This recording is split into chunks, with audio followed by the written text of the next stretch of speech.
اردو کا پہلا باضابطہ خاکہ کون سا ہے؟ نام دیومالی،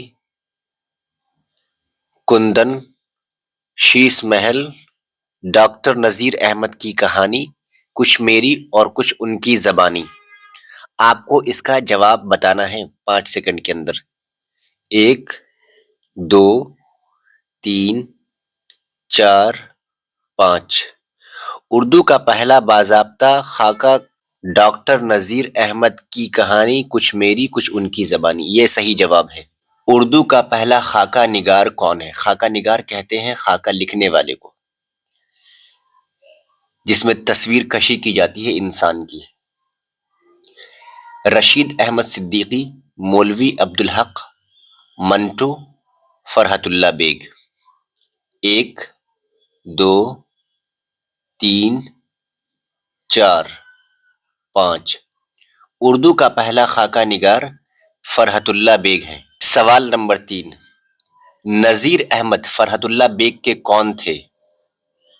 آپ کے آپشنز ہیں شاگرد، والد، استاد محترم، چچا۔ 1 2 3 4۔ نذیر احمد فرحت اللہ بیگ کے شاگرد تھے۔ فرحت اللہ بیگ کے ساتھ مدرسے میں کون تھے؟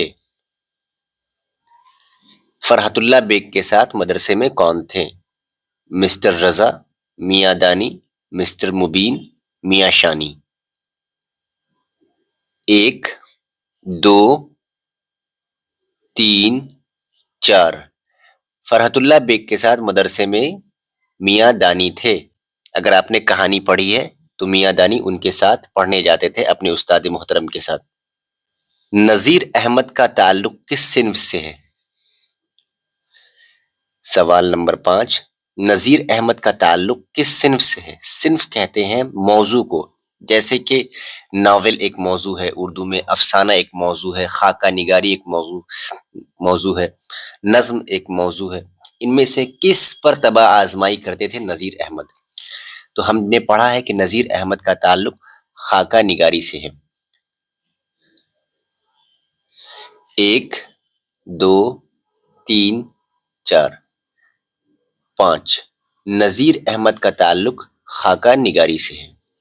امید کر رہا ہوں کہ یہ ویڈیو آپ کے لیے بہت انفارمیٹیو رہی ہوگی۔